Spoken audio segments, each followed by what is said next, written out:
الحمد لله نحمده ونستعينه ونستغفره ونعوذ بالله من شرور أنفسنا ومن سيئات أعمالنا من يهده الله فلا مضل له ومن يضلل فلا هادي له وأشهد أن لا إله إلا الله وحده لا شريك له وأشهد أن محمدًا عبده ورسوله أما بعد فإن خير الحديث كتاب الله وخير الهدي هدي محمد صلى الله عليه وسلم وشر الأمور محدثاتها وكل محدثة بدعة وكل بدعة ضلالة وكل ضلالة في النار. أعوذ بالله من الشيطان الرجيم. بسم الله الرحمن الرحيم. ولكل أمة جعلنا منسكا ليذكروا اسم الله على ما رزقهم من بهيمة الأنعام فإلهكم إله واحد فله أسلموا وبشر المخبتين. معزز اسلامی و دینی بھائیوں، ذی الحجہ کے مہینے کے مبارک دنوں سے ہم گزر رہے ہیں. گزشتہ خطبہ جمعہ میں آپ کے سامنے ذی الحجہ کے 10 دنوں کے تعلق سے جو احکامات ہیں قرآن و سنت کے اندر، ان کو آپ کے سامنے بیان کیا گیا تھا. یہ بتایا گیا تھا کہ اللہ رب العالمین نے ان 10 دنوں کی قسم کھا کر ان کی اہمیت بیان فرمائی ہے، اور اللہ کے رسول صلی اللہ علیہ وسلم سے بھی ان 10 دنوں میں اللہ رب العالمین کی تکبیر بلند کرنا ثابت ہے،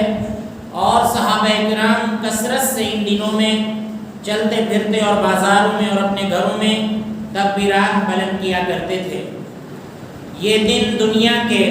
سب سے افضل دن ہیں، اس کا بھی ذکر آپ کے سامنے آ چکا ہے. یہ بتایا گیا تھا کہ اللہ کے رسول صلی اللہ علیہ وسلم نے فرمایا کہ ان دنوں میں جہاد اور دنوں میں جہاد کرنا بھی ان دنوں میں نیک عمل کرنے سے افضل نہیں ہے. آپ نے فرمایا کہ اگر کوئی مجاہد اس قدر اللہ کے راستے میں لڑتا ہے کہ وہ نہ تو خود بچ کر آتا ہے اور نہ تو اس کا ساز و سامان بچ کر آتا ہے، سب کچھ اللہ کے راہ میں قربان کر دیتا ہے، تو اس مجاہد کی بات الگ ہے. باقی عام جہاد کرنے والا بھی ان دنوں میں نیک عمل کرنے والے سے زیادہ افضل نہیں ہو سکتا. 10 ذی الحجہ یعنی یوم النحر کو ہم لوگ عید الاضحیٰ مناتے ہیں. اسلام کا یہ عظیم تہوار ہے. اس ابراہیم علیہ السلام کی جو یاد دلاتا ہے، ابراہیم علیہ السلام نے جو عظیم قربانی اللہ رب العالمین کے دربار میں پیش کی تھی، اس کی یاد دلاتا ہے. اللہ کے رسول صلی اللہ علیہ وسلم جب مکہ سے مدینہ آئے تھے تو یہاں کے لوگ 2 دنوں میں خوشیاں منایا کرتے تھے. اللہ کے رسول صلی اللہ علیہ وسلم نے فرمایا کہ اللہ رب العالمین نے ان دنوں سے زیادہ بہتر تم کو 2 دن عطا فرمائے ہیں. تم ان 2 دنوں میں خوشیاں منایا کرو، ان دنوں میں تہوار منایا کرو، ان دنوں میں کھایا پیا کرو، اور جائز انداز میں ان دنوں میں خوشی کے کام تم کیا کرو. اللہ کے نبی صلی اللہ علیہ وسلم نے فرمایا کہ ایک عید الفطر کا دن ہے جو رمضان کے مکمل ہونے کے فوراً بعد آتی، اور ایک عید الاضحیٰ کا دن ہے جو رمضان المبارک کے بعد عید الفطر کے بعد 2 مہینے 10 دن کے بعد ہم مناتے ہیں. اللہ کے رسول صلی اللہ علیہ وسلم سے بہت سی باتیں ثابت ہیں عید الاضحیٰ کے تعلق سے، اور اللہ رب العالمین نے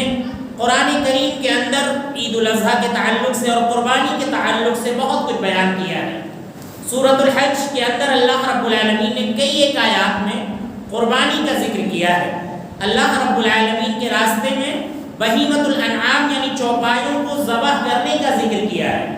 آیت کریمہ ہم نے آپ کے سامنے تلاوت کی. اللہ رب العالمین فرماتا ہے ان آیات میں کہ قربانی کرنے والوں کے لیے کن کن چیزوں پر عمل کرنا ضروری ہے، اور ہم جو قربانی پیش کرتے ہیں اس قربانی کے اندر کس چیز کا ہونا سب سے زیادہ ضروری ہے جس سے یہ قربانی اللہ رب العالمین کے یہاں مقبول ہو، قبول ہو؟ اللہ رب العالمین نے ذکر کیا کہ وَلِكُلِّ أُمَّةٍ جَعَلْنَا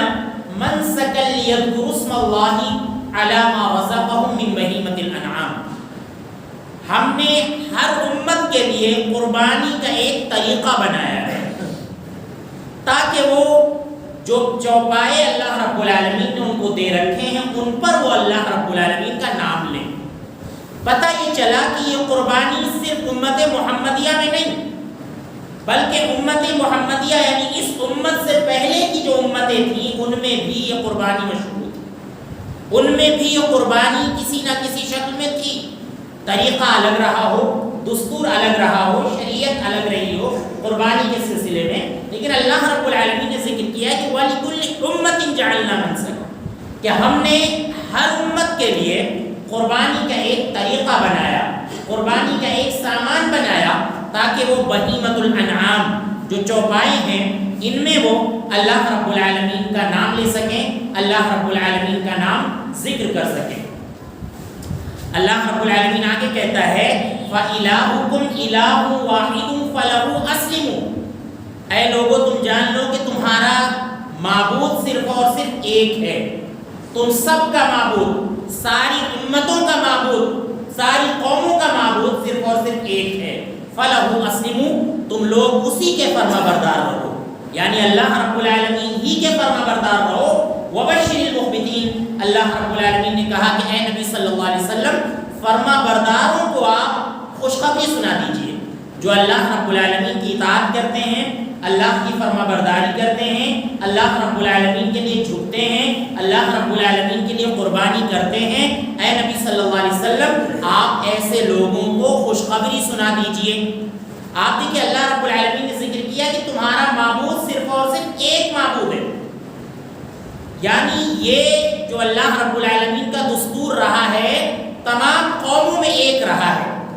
اللہ رب العالمین کو ایک ماننا یہ تمام قوموں میں رہا ہے۔ ان کی شریعتیں مختلف ہو سکتی ہیں، ان کا طریقہ الگ ہو سکتا ہے، دین میں فرق ہو سکتا ہے ہمارے اور ان کے،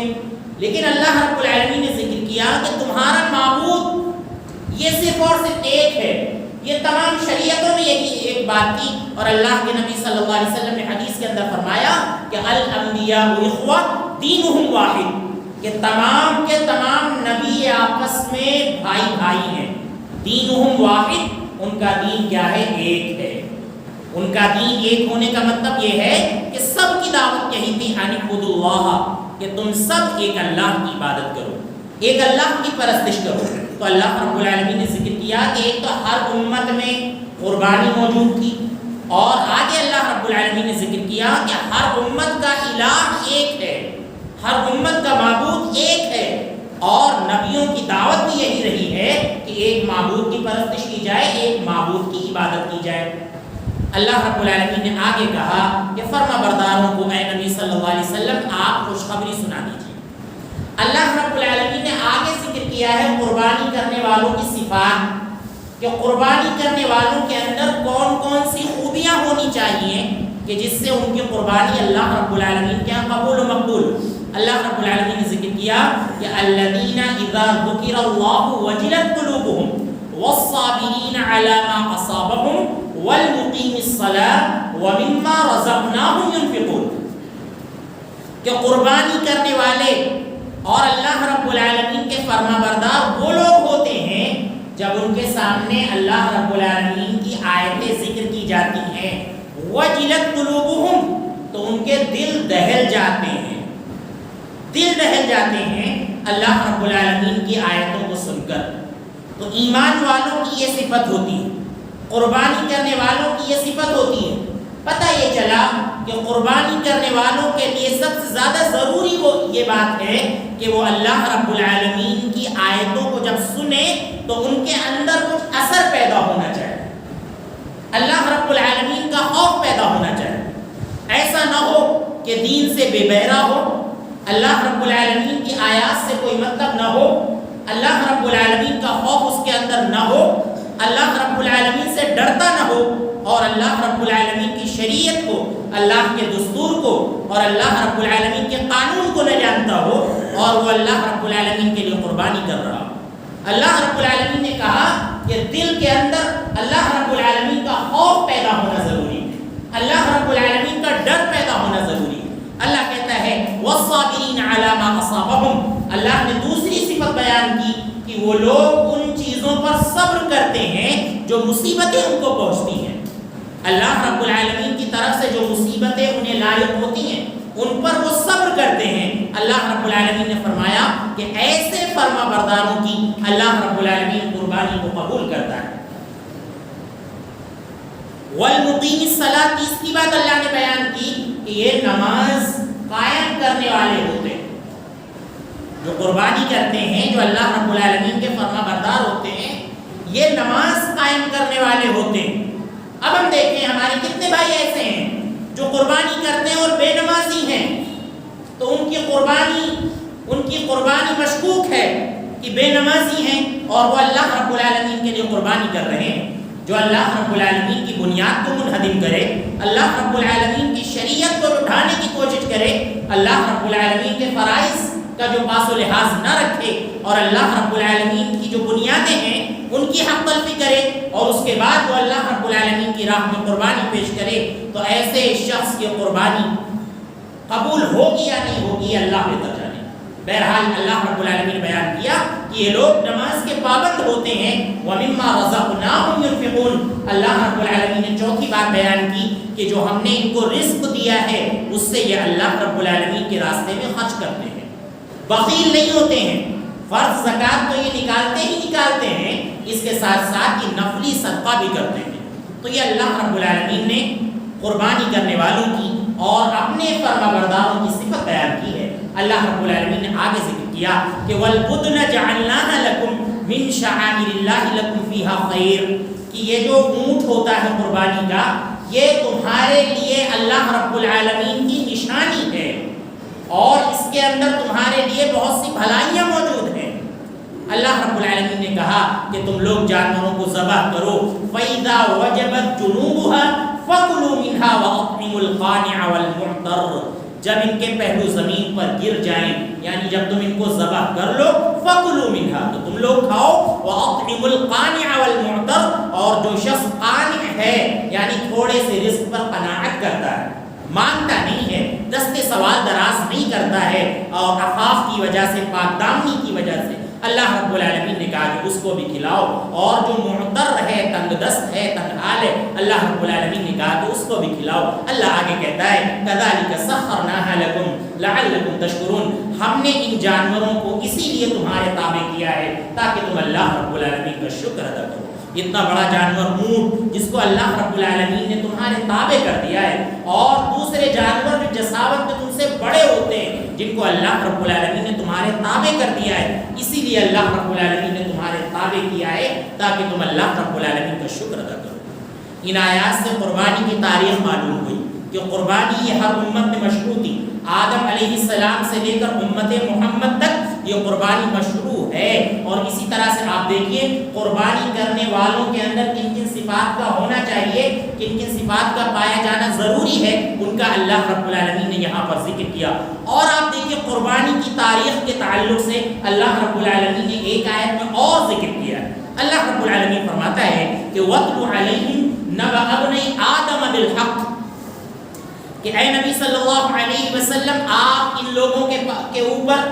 آپ ان لوگوں کے سامنے آدم علیہ السلام کے دونوں بیٹوں کا قصہ حق کے ساتھ بیان کیجیے۔ حق کے ساتھ اللہ رب العالمین نے حق کا اضافہ یہاں پر اسی لیے کیا کہ حابیل و قابیل یعنی آدم علیہ السلام کے دونوں بیٹوں کا ذکر تورات میں بھی موجود تھا اور اسی طرح سے انجیل میں بھی موجود تھا، لیکن یہودی اور عیسائی ان کو بیان کرنے سے جھجک محسوس کرتے تھے اور حذف و اضافے کے ساتھ بیان کرتے تھے، کچھ چیزوں کو حذف کر دیتے تھے اور کچھ چیزوں کا اس میں اضافہ کر دیتے تھے۔ تو اللہ رب العالمین نے کہا کہ اے نبی صلی اللہ علیہ وسلم آپ حق کے ساتھ آدم علیہ السلام کے دونوں بیٹوں کا قصہ ان لوگوں کے سامنے بیان کیجئے۔ اللہ رب العالمین نے فرمایا کہ اذ قربا قربانا فتقبل من احدهما ولم يتقبل من الاخر، جب دونوں بیٹوں نے یعنی حابیل اور قابیل نے قربانی قربانی پیش کی فَتُقُبِّلَ مِنْ أَحَدِهِمَا وَلَمْ يُتَقَبَّلْ مِنَ الْآخَرِ، تو ایک کی طرف سے قربانی قبول کر لی گئی اور دوسرے کی قربانی کو قبول نہیں کیا۔ اللہ رب العالمین فرماتا ہے کہ انما يتقبل اللہ من المتقین، بے شک اللہ رب العالمین پرہیزگاروں کی قربانی کو قبول کرتا ہے۔ اللہ رب العالمین متقی لوگوں کی قربانی کو قبول کرتا ہے۔ تو آپ دیکھیں دونوں بھائیوں نے قربانی پیش کی، حابیل نے اور قابیل نے، دونوں نے قربانی پیش کی۔ اللہ رب العالمین نے حابیل کی قربانی کو قبول کر لیا اور قابیل کی قربانی کو قبول نہیں کیا۔ مفسرین بیان کرتے ہیں کہ حابیل نے جو قربانی پیش کی تھی وہ بہت ہی عمدہ قسم کی قربانی تھی اور اس کی نیت میں خلوص تھا، اس کے اندر اخلاص تھا۔ اپنے جانوروں میں سے سب سے عمدہ جانور نکال کر اللہ رب العالمین کی راہ میں قربان کیا۔ اور قابیل کا معاملہ یہ تھا کہ اس کے پاس کھیتی تھی اور اس نے سب سے ردی غلہ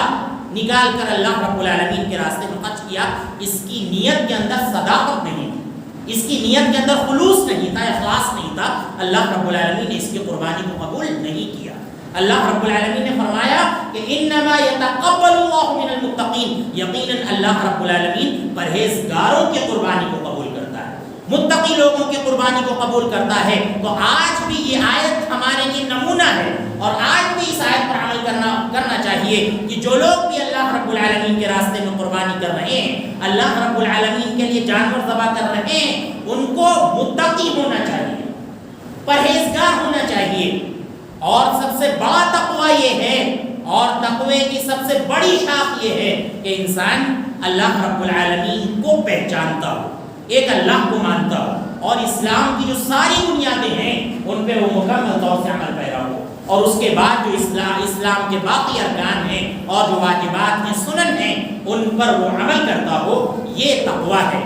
یہ اللہ رب العالمین سے ڈرنے کی نشانی ہے کہ بندہ اللہ رب العالمین سے خوف کھاتا ہو، اللہ رب العالمین سے ڈرتا ہو۔ تو ان آیات سے پتہ چلا کہ اللہ رب العالمین نے ان آیات میں قربانی کرنے کی تاریخ کا ذکر کیا ہے کہ اس کی تاریخ کیا ہے اور قربانی کرنے والوں کے اندر کن کن باتوں کا ہونا ضروری ہے۔ لہذا میرے بھائیوں، قربانی کے احکام ہم جانتے ہیں، انشاءاللہ ان کا بھی ذکر آئے گا آپ کے سامنے، لیکن ان تمام احکامات کو جاننے سے پہلے ہمارے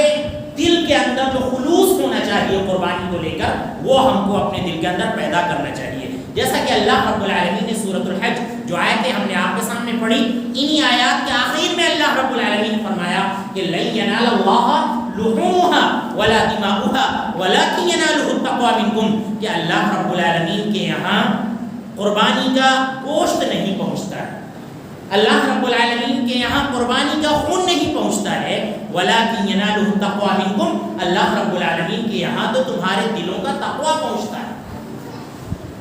اللہ رب العالمین کے یہاں تقوی پہنچتا ہے، اللہ رب العالمین کے یہاں خلوص پہنچتا ہے، اللہ رب العالمین کے یہاں اخلاص پہنچتا ہے۔ اسی لیے ہمیں جانوروں کو خریدنے کے سلسلے میں اور اسی طرح سے قربانی کرنے کے سلسلے میں اللہ رب العالمین سے ڈرنا چاہیے، کسی طرح کا بھی کوئی دکھلاوا نہیں ہونا چاہیے۔ عمدہ جانور اگر آپ خرید رہے ہیں، مہنگا جانور اگر آپ خرید رہے ہیں، صرف ایک نیت سے خریدیں کہ اللہ رب العالمین مہنگا جانور خریدنے کی وجہ سے ہم سے خوش ہو،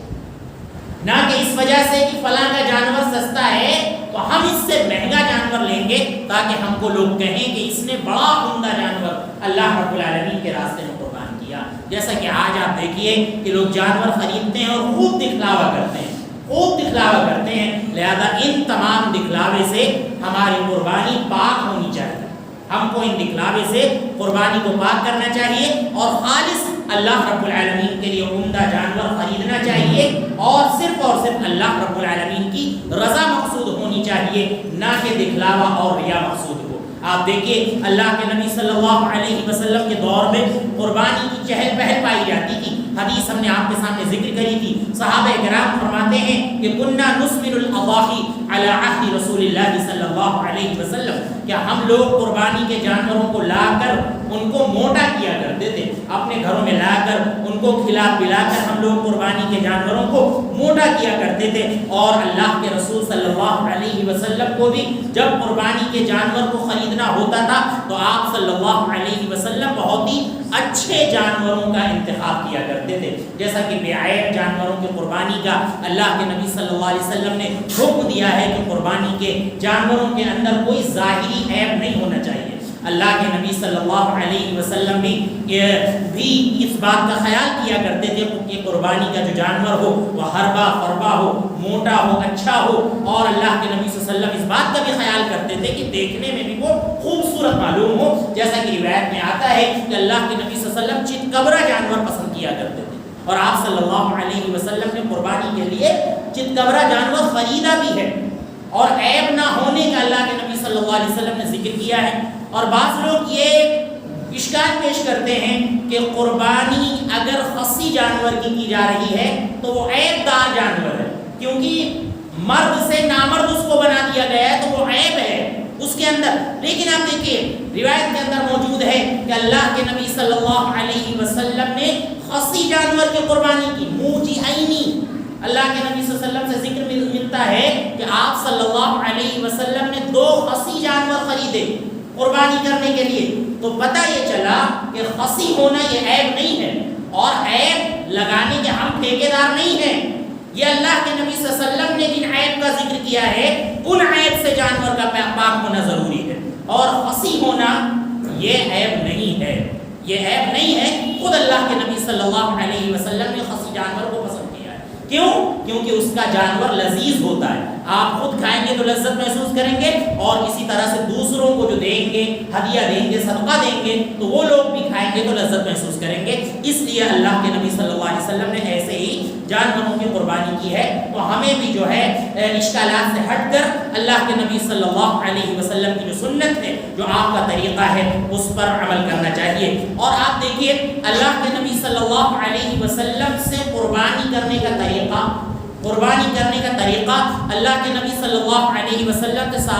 پورا ثابت ہے، اور آپ نے عملی طور پر کر کے بھی دکھلایا، اور آپ نے اپنی زبان سے حکم بھی دیا، جیسا کہ اللہ کے نبی صلی اللہ علیہ وسلم نے حکم دیا ہے کہ اگر چھوٹا جانور ہے، جیسے اونٹ ہے تو اونٹ میں نہر ہوتا ہے،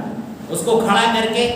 اس کے جو ہے ہتھیار مارا جاتا ہے، لیکن اگر چھوٹا جانور ہے، دمبا ہے، اور اسی طرح سے بکری ہے، بکرا ہے، تو اس کو لٹا کر ذبح کیا جاتا ہے۔ تو اللہ کے نبی صلی اللہ علیہ وسلم کا جو طریقہ تھا اور آپ کا جو حکم ہے وہ یہ کہ ایسا نہ کرے انسان کے صرف گردن پکڑ لے اور پورا اس کا جسم تڑپتا رہے۔ اللہ کے نبی صلی اللہ علیہ وسلم نے شفقت کے ساتھ اس کے پشت کو پکڑا ہے، اس کے پشت پر اللہ کے نبی صلی اللہ علیہ وسلم نے پیر رکھا ہے، شفقت کے ساتھ کہ اچھلنے کی وجہ سے اس کو جانور کو تکلیف نہ ہو۔ اور اسی طرح سے اللہ کے نبی صلی اللہ علیہ وسلم نے حکم دیا ہے کہ اذا ذبحتم فاحسنوا الذبح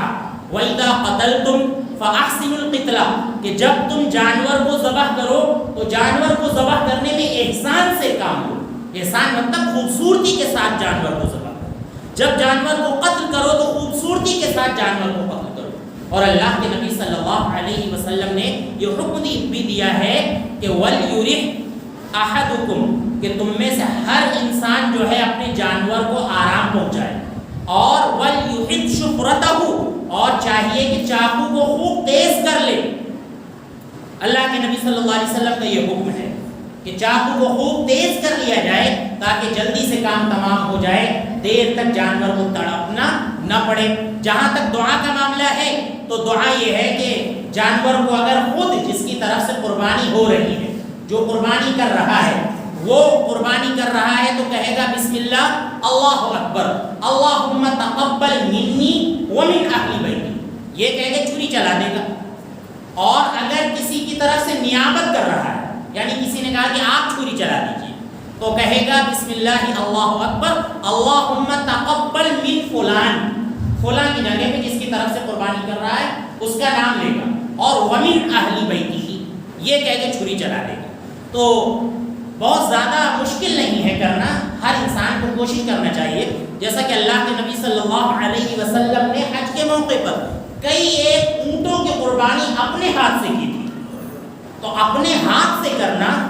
یہ زیادہ بہتر ہے، یہی کرنا چاہیے، انسان کو اپنے ہاتھ سے ذبح کرنا چاہیے۔ لیکن اگر نیابت کسی سے کروا رہا ہے تو ٹھیک ہے، یہ بھی جائز اور درست ہے۔ بہرحال اس انداز سے قربانی کرنا چاہیے۔ قربانی کا وقت آپ دیکھیے، ہر انسان جو قربانی کر رہا ہے وہ نماز سے فارغ ہونے کے بعد قربانی کرے گا، اپنی نماز پڑھ لے گا، عید الاضحیٰ کی نماز ادا کر لے گا، اس کے بعد قربانی کرے گا۔ اگر اس سے پہلے قربانی کر لی ہے تو پھر یہ قربانی قبول نہیں ہے۔ اللہ کے نبی صلی اللہ علیہ وسلم نے فرمایا کہ یہ محض گوشت ہے جس کو اس نے اپنے لیے کاٹا ہے اور اپنے گھر والوں کے لیے کاٹا ہے، اپنے گھر والوں کے لیے پیش کیا ہے۔ اگر نماز سے پہلے قربانی کر لی ہے تو اس کا وقت جو شروع ہوتا ہے وہ نماز کے بعد شروع ہوتا ہے۔ ہر انسان کو نماز کے بعد قربانی کرنی چاہیے۔ اور اسی طرح سے آپ دیکھیے قربانی کے گوشت کا مسئلہ ہے، تو اس سلسلے میں اللہ رب العالمین نے جو فرمایا کہ وَأَطْعِمُوا الْقَانِعَ وَالْمُعْتَرَ فَكُلُوا مِنْهَا وَأَطْعِمُوا الْقَانِعَ وَالْمُعْتَرَ، کہ خود اس سے کھاؤ اور جو قانع شخص ہے جو آپ سے نہیں مانگ رہا ہے اس کو بھی دو، اور جو تنگ حال ہے، تنگ دست ہے، اس کو بھی دو۔ اللہ کے نبی صلی اللہ علیہ وسلم کا بھی اس سلسلے میں حکم ہے۔ آپ نے کہا قربانی کے گوشت کے سلسلے میں کہ کلوا وادخروا وتصدقوا، کلو کھاؤ، وادخروا جمع کر کے رکھو۔ پرانے دور میں طریقہ تھا اس کا اللہ کے نبی صلی اللہ علیہ وسلم کے دور میں کہ قربانی کے گوشت کو اور دوسرے بھی گوشت کو سکھا لیا جاتا تھا اور سکھا کر اس کو کئی دنوں تک کھایا جاتا تھا۔ اور آج کیا ہے، آج تو بہت سی مشینیں ہیں قربانی کے گوشت کو محفوظ کرنے کی، لہذا آپ کھانے کے لیے گوشت کو محفوظ بھی کر سکتے ہیں گھر کے اندر۔ اور اسی طرح سے اللہ کے نبی صلی اللہ علیہ وسلم نے حکم دیا ہے کہ وَتَصَدَّقُوا، اور صدقہ بھی کیا جائے، پاس پڑوس کو کے لوگوں کو کھلایا جائے، گھر میں جو آ رہے ہیں ان کو کھلایا جائے، اور اسی طرح سے غریبوں کو صدقہ بھی کیا جائے۔ یہ اللہ کے نبی صلی اللہ علیہ وسلم کا حکم ہے۔ اور اس میں دیکھیے برابری کرنا کوئی ضروری نہیں،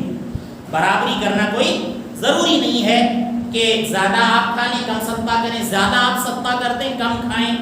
زیادہ آپ رشتہ داروں کو کھلاتے ہیں کم کھائیں، تو یہ سارے طریقے مشروع ہیں۔ یہ ان طریقوں پر گوشت کو تقسیم کیا جا سکتا ہے۔ بہرحال قربانی کے سلسلے میں ہمیں ان باتوں کا خیال کرنا چاہیے۔ آپ کے سامنے ہر سال عید الاضحیٰ کے موقع پر قربانی کے احکامات بیان کیے جاتے ہیں، تو اکثر احکامات آپ کے ذہن میں رہتے ہیں، تو بعض باتیں جو ہمارے ذہن میں تھی وہ ہم نے آپ کے سامنے بیان کر دی ہیں، لہذا ان باتوں کا ہمیں خیال کرنا چاہیے۔ اور قربانی کے تعلق سے بہت سے اشکالات پائے جاتے ہیں، جیسے ایک اشکال اور ہے، بعض لوگ اکثر سوال کرتے ہیں کہ قربانی کا گوشت غیر مسلم کو دے سکتے ہیں، یعنی یہ بات آتی ہے۔ تو دیکھیے قربانی کا گوشت غیر مسلم کو دے سکتے ہیں یا نہیں، تو اس سلسلے میں دو باتیں، دو طرح کے غیر مسلم ہوتے ہیں۔ ایک غیر مسلم ہوتے ہیں جو آپ سے نفرت کرتے ہیں اور آپ سے تعصب رکھتے ہیں، ان کو حربی کہا جاتا ہے، لہذا ان کو آپ کسی قیمت پر نہ دیں گوشت، اور وہ پسند بھی نہیں کرتے کہ ہم کو دیا جائے۔ لیکن کچھ غیر مسلم ایسے ہیں جو آپ سے محبت کرتے ہیں، آپ کے یار ہیں، آپ کے دوست ہیں، آپ کے پڑوسی ہیں، وہ چاہتے بھی ہیں کہ ہم کو گوشت دیا جائے، لہذا کوئی مذائقہ نہیں ہے ان کو گوشت دینے میں۔ بعض لوگ بڑی سختی برتتے ہیں کہ قربانی کا گوشت ہے تو یہ غیر مسلم کے ہاتھ میں نہیں جانا چاہیے، تو ایسا کہیں بھی حکم نہیں ہے۔ وہ حدیث ہمارے سامنے ہونی چاہیے کہ اللہ کے نبی صلی اللہ علیہ وسلم نے فرمایا کہ اگر تم میں سے کسی گھر میں گوشت بنے اور اگر گوشت کم ہو تو سالن بڑھا لے، لیکن پڑوسی کو دے دے۔ اور وہاں پہ یہ ذکر نہیں کیا ہے کہ پڑوسی مسلمان ہو، پڑوسی جو ہے صرف مسلمان ہو، مومن ہو، ایسا اللہ کے نبی صلی اللہ علیہ وسلم نے ذکر نہیں کیا ہے۔ تو اس طرح کی بہت سی باتیں سامنے آتی ہیں کہ لوگ کہتے ہیں کہ قربانی کا گوشت ہے تو یہ غیر مسلم کے ہاتھ میں نہیں جانا چاہیے۔ اسی طرح سے اور بھی جگہوں پر بیجا لوگ احتیاط برتتے ہیں، جیسا کہ دیکھنے میں آتا ہے کہ میت کو نہلانے میں لوگ کہتے ہیں کہ یہ میت کے نہلانے کا پانی ہے، اس لیے نالی میں نہیں جانا چاہیے۔ اس طرح کی بات لوگ کہتے ہیں کہ گڈھے میں جانا چاہیے، اس کو بند کر دینا چاہیے۔ اسی طرح وضو کے پانی کے تعلق سے لوگ کہتے ہیں کہ یہ وضو کا پانی ہے، اس لیے جو ہے اس کو نالی میں نہیں بہانا چاہیے۔ تو یہ سب غلط باتیں ہیں، بیجا باتیں ہیں، ان پر دھیان دینے کی ضرورت نہیں ہے۔ تو اسی طرح سے قربانی کے گوشت کا معاملہ ہے، اللہ کے رسول صلی اللہ علیہ وسلم سے ثابت ہے کہ اس کو آپ کسی کو بھی دے سکتے ہیں، بس خیال کرنا چاہیے کہ کون ہے جو آپ کا دوست ہے اور آپ کے گوشت کو پسند کرتا ہے اور آپ کے گوشت کو لینا چاہتا ہے، لہذا ان باتوں کا ہمیں خیال کرنا چاہیے۔ اور قربانی کس کی طرف سے ہوگی، تو قربانی جو ہے اللہ کے نبی صلی اللہ علیہ وسلم کے صحابی فرماتے ہیں کہ کان الرجل یضحی بالشاة عنه وعن اہل بیتہ، کہ اللہ کے نبی صلی اللہ علیہ وسلم کے زمانے میں ایک شخص اپنی طرف سے اور اپنے گھر والوں کی طرف سے ایک جانور قربان کیا کرتا تھا۔ ایک جانور چھوٹا اپنی طرف سے اور اپنے گھر والوں کی طرف سے قربان کیا کرتا تھا اللہ کے نبی کی زمانے میں۔ تو اگر لوگ ایک ساتھ رہ رہے ہیں، ایک ساتھ ان کا کھانا بن رہا ہے، تو ایک جانور اگر گھر کے گارجین کی طرف سے ہو رہا ہے قربان تو کافی ہے سب کی طرف سے۔ یہ بات ذہن میں رکھیں، ایک جانور اگر اس طرح سے ہو رہا ہے کہ سب کا کھانا ایک ساتھ بنتا ہے اور ان میں گھر کے گارجین کی طرف سے قربانی ہو رہی ہے تو قربانی کافی ہے۔ لیکن اگر گھر کا گارجین قربانی کر رہا ہے اور بیٹے میں سے کوئی قربانی کرنا چاہتا ہے، اس کے پاس پیسہ ہے، وہ چاہ رہا ہے کہ ہمارے ابا قربانی کر رہے ہیں اور ہم بھی ایک جانور ذبح کریں، تو اچھی بات ہے، اچھی بات ہے، وہ بھی قربانی کر سکتا ہے، منع نہیں ہے۔ لیکن اگر ایک جانور والد کی طرف سے ہو رہا ہے تو یہ کافی ہے۔ تو یہ قربانی کے مسائل تھے، اور ان سب سے پہلے قربانی کرنے کے تعلق سے جو ضروری باتیں ہیں ان باتوں کو ذہن میں رکھنا بہت ضروری ہے۔ تقویٰ، پرہیزگاری، نیت کا خالص ہونا، یہ ساری چیزیں قربانی کے لیے، قربانی کرنے والے کے لیے ضروری ہیں۔ اسی طرح سے نماز کی پابندی بھی قربانی کرنے والے کے لیے اور تمام لوگوں کے لیے بہت ضروری ہیں، کیونکہ اگر بنیادوں کو منہدم کر کے ہم قربانی جیسے عمل پر اگر عمل کر رہے ہیں تو پھر جو ہے یہ عمل سمجھ لیں کہ مشکوک ہے، اللہ رب العالمین کے معلوم نہیں قبول ہو گیا نہیں قبول ہوگا، کچھ نہیں کہا جا سکتا۔ اللہ رب العالمین ہمیں ان باتوں کو سمجھنے کی اور ان پر عمل کرنے کی توفیق عطا فرمائے۔ اللہ رب العالمین ہمیں خلوص کے ساتھ اللہ رب العالمین کے لیے قربانی کرنے کی توفیق عطا فرمائے۔ اللہ رب العالمین ہمیں تمام عبادتوں میں تقویٰ اور پرہیزگاری کو سامنے رکھنے کی توفیق عطا فرمائے۔ اللہ رب العالمین ہم سب کو زیادہ سے زیادہ اپنی اطاعت کرنے کی توفیق عطا فرمائے۔ اے اللہ، جن بھائیوں نے دعا کی گزارش کی ہے ان کی تمام جائز تمناؤں کو قبول فرما۔ اگر وہ بیمار ہیں تو انہیں شفائے کاملہ عاجلہ عطا فرما۔ اے اللہ ہمارے والدین پر رحم فرما۔ اے اللہ بوڑھے لوگوں پر رحم فرما۔ اے اللہ جو بیمار ہیں انہیں شفائے کاملہ عاجلہ عطا فرما۔ اے اللہ تمام مسلمانان عالم پر رحم فرما۔ اے اللہ ہم پر رحمت، اے اللہ ہم پر رحمت کی بارش کا نزول فرما۔ اے اللہ باران رحمت کا نزول فرما۔ اے اللہ جب تک ہم اس دنیا میں رکھ، ایمان کی حالت میں رکھ، جب ہمارا خاتمہ ہو ایمان کی حالت میں ہو۔ آمین۔ وآخر دعوانا ان الحمد